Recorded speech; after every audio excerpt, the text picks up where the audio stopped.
Just reload your gun. Hello everybody, and welcome back to my channel. Today I'm thrilled to kick off a new series dedicated to the First Descendant, the highly anticipated game from the Nexon Studios, which just launched in this July. In this video I will be providing a comprehensive overview of the game, covering the main story, key characters, game modes and essential mechanics. Upcoming videos will deep dive into specific aspects of the game to help you to get the most out of your experience. The First Descendants is a free-to-play sci-fi shooter-looter that blends RPG elements with the third-person shooter combat in an expansive open world. As a Descendant, your mission is to protect humanity by fighting against the alien invaders known as the Vulgus on the continent of the Ingris. The game supports both solo and co-op play up to 4 players, making teamwork crucial in strategic boss fights. Powered by Unreal Engine 5, the game boasts stunning graphics and dynamic gameplay. The First Descendant features a rich variety of characters, each with unique abilities and sophisticated build crafting systems that lets you customize your playstyle. You will find a mix of familiar mechanics from the popular games like Warframe, Destiny and Outriders. From the Warframe, it incorporates a robust systems of microtransactions and modular upgrades. From Destiny, it borrows excellent gunplay and the familiar class systems with roles like a healer, tank and striker. And from Outriders, it takes engaging story elements and the deep build crafting. So let's dive into the game's storyline and the key elements to get started. The story of the First Descendants is set in a post-apocalyptic world on the fictional continent of Ingris. Humanity faces an existential threat from the alien force known as the Vulgus, and the player steps into the shoes of genetically enhanced warriors called Descendants. These Descendants are humanity's last hope, tasked with protecting the final stronghold and uncovering the mysteries of the ancient civilization that granted them the extraordinary power with battling with the Vulgus invasion. The game features a variety of distinct locations, starting from your home base and then exploring numerous unique environments, each with its own visuals and enemies. You have the freedom to explore these areas solo, engage in cooperative casual missions, and face challenging gigantic bosses known as the Colossi. These Colossi represent a different alien force threatening humanity. All these activities contribute to the progression of the main story, providing resources to unlock new weapons and develop your characters, preparing them for the endgame content, where you can farm for the unique builds.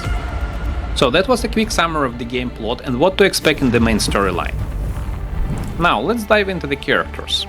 The game features 15 different characters and 6 ultimate variations, broadly categorized into 3 types: healers, tanks and strikers. You start the game by selecting one of 3 characters. As you progress through the main storyline and explore the open world, you gather specific resources, such as the technological fragments, alien artifacts or DNA samples, all required to unlock and upgrade new Descendants. While each character has unique abilities and a few have a distinct look, most share the similar Korean-inspired aesthetic. This uniformity might not be an issue for some players, but does give a same specific visual flavor that may not be as diverse as in other games in this genre. Each character has active and passive abilities, usually tied up to the elemental affinity that synergizes with the other game elements. For example, Bunny, the game poster character, has all her abilities linked to the energy element. Freyna, on the other hand, has toxic attributes, while Ajax is neutral. These abilities form the foundation of your build and the class synergy.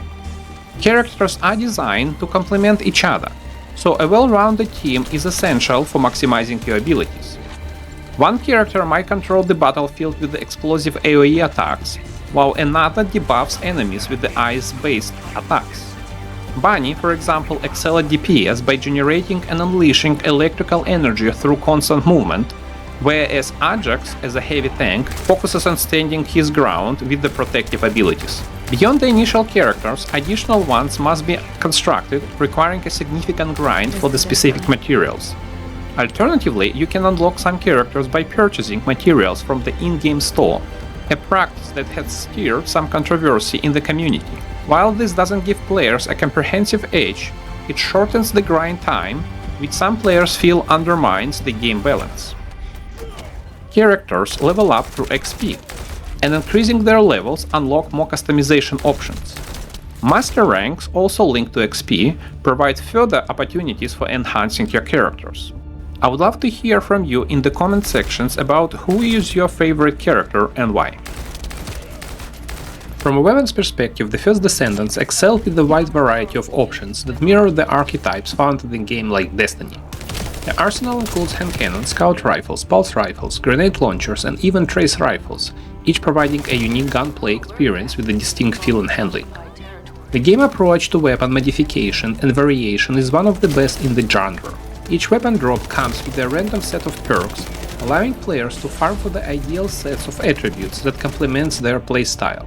For instance, if you're playing as a bunny, you might prefer weapons that add electric damage to enhance her electricity-based passive abilities, or fire damage to diversify your offensive capabilities.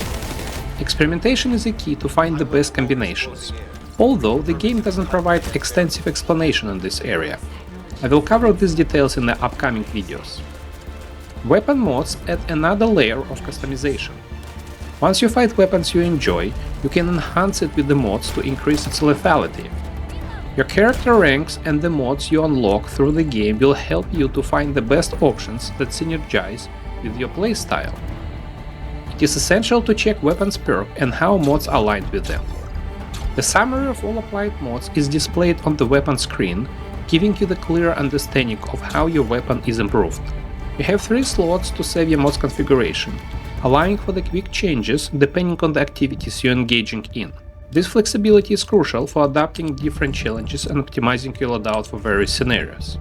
Similar to character progression, weapons have their own proficiency level. This level are tied to the number of kills achieved with each weapon and unlock additional slots, enhancing your customization options. This system ensures that there is a significant grind not only for character levels but also for weapon proficiency, encouraging continuous gameplay and improvements.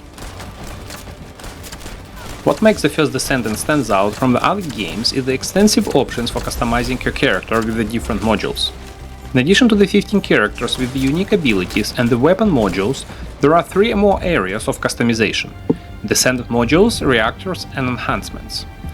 These elements tailor your character abilities and stats to suit your preferred playstyle.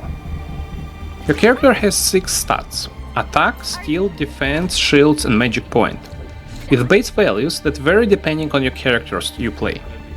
Descendant modules are a crucial component that enhance these stats and abilities. Each module provides specific boosts, such as increased damage, health regeneration, or ability cooldown reduction, directly impacting your character performance in various aspects of the game. Modules are linked to the character stats by slotting them into available module slots, with some slots correlating to a particular stats or ability. The cost of equipment modules varies based on the power and rarity, and slots being inserted into, consuming a portion of your total modules budget. This budget is limited by your character current level and master ranks. As you progress in the game, the number of available slots for modules increase as well as the total cost of all modules you can equip, allowing for more customization optimization for your build. The remaining 2 areas, reactors and enhancements, provide additional boosts to your character abilities. You can equip only one component in each area, but there are multiple items to choose from, each with the different stats. For example, reactors directly affect your ability skills and may have additional conditions based on the equipment weapons. External components allow you to boost specific character stats, depending on which one you equip.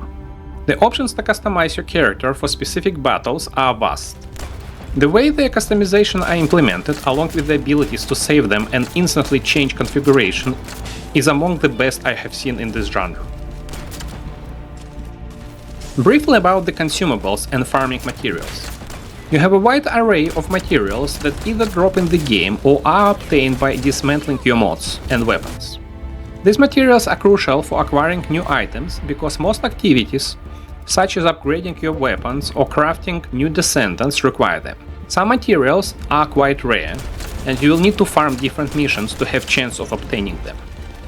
As you progress to the end game, you will find more efficient way to target specific materials for farming, and some rare materials will be available in specific rotations. This allows for more strategic farming and better resource management. So, jump into the game, explore your home-based Albion and start unlocking your descendants. And here's my personal feedback. There are a few things I like, and I think some things needs to be improved. Visual exploration has a stunning experience, and there are different worlds to explore that offer a variety of environments that keep the experience fresh and engaging. There are also hidden elements to discover and collect, which adds to the sense of adventure. The game excels in its movement mechanics, with the jumps and hooks to traverse the world at a different speed. You aren't confined to specific zones, allowing a freedom to participate in various activities or skip them altogether. The First Descendants goes beyond its closest genre counterparts like Warframe, Destiny and Riders by incorporating the best elements of build crafting and customization from each game. The following things I personally think requires improvement. So firstly, microtransactions.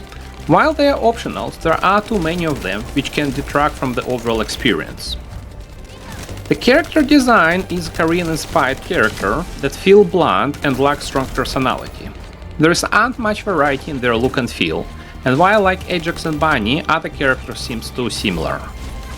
NPCs are also a bit stale, needing more animation to bring them to life. Often their body movements are not in sync with the dialogues, which is unacceptable for this game of such caliber.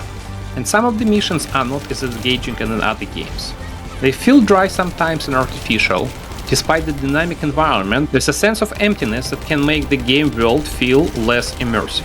Despite these minor issues, which I hope the developers will address as the game evolves, the overall game experience is very positive. And that's it for today. I quite like the game and I'm planning several in-depth videos to cover different aspects, so stay tuned. I hope you enjoyed this video. Don't forget to like and subscribe to support our channel. Jump into the game, explore Ingris to share experience in the comments, and until next time, bye!